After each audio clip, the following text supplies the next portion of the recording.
शनिवार की शाम महाराष्ट्र में एक भूकंप आया। भूकंप जिसमें तबाही तो नहीं हुई, लेकिन खौफ ने सबको घेर लिया। लोगों को याद आ गया लातूर का जलजिला। डर इसलिए भी है कि नदियों पर बने बड़े बड़े डैम से भूकंप का खतरा कई गुना बढ़ गया है। फिर कांप गई धरती, फिर पाताल में मची है हलचल, फिर कांप गया पूरा महाराष्ट्र। क्या किसी बड़े खतरे की आहट है?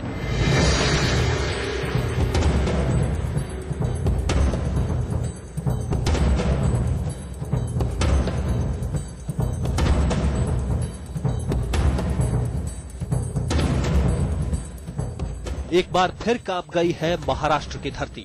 फिर भारत का पश्चिमी इलाका थर्रा गया है। तीव्रता भले 4.8 की थी। धरती के डोलने का वक्त भी भले ज्यादा न था, लेकिन खतरे की घंटी बज गई है। महानगरी मुंबई समेत पूरे महाराष्ट्र में भूकंप के खतरे को दरकिनार नहीं किया जा सकता। हाल के दिनों में महाराष्ट्र में भूकंप जल्दी जल्दी आ रहे हैं। 30 सितंबर साल 1993 में भूकंप से लातूर और महाराष्ट्र के कई इलाके थर्रा गए, तो साल 2005 में 14 मार्च के दिन मुंबई और आसपास की धरती हिल गई। 3 साल बाद 17 सितंबर 2008 को एक बार फिर मुंबई और महाराष्ट्र की धरती कांप गई और इस बार फिर कुदरत ने एक बार फिर चेतावनी दी है। यानी पिछले महज 16 साल में 4 बार महाराष्ट्र में भूकंप से धरती हिल गई।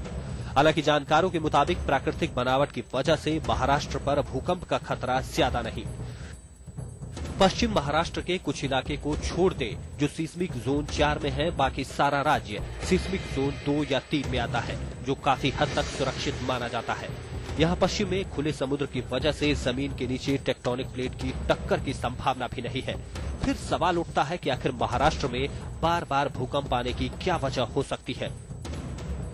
जानकारों की माने तो पूर्णा नदी पर बना कोयना डैम इसका एक बड़ा कारण हो सकता है। इसका इशारा भी हाल के दिनों में मिला है। इस बार की तरह पहले भी कोयना का इलाका भूकंप का एपिसेंटर रहा है और सिर्फ कोयना ही नहीं, तिरना नदी पर बने डैम से भी प्राकृतिक संतुलन को खासा नुकसान हुआ है। कहा जाता है कि बड़े डैम के कारण धरती के अंदर दबाव बढ़ जाता है। खासकर डैम के कैचमेंट एरिया में ये दबाव सबसे ज्यादा होता है। इस दबाव की वजह से धरती के नीचे से गुजर रहे फॉल्ट लाइन सक्रिय हो जाते हैं और फिर भूकंप से धरती हिल जाती है। आज तक ब्यूरो।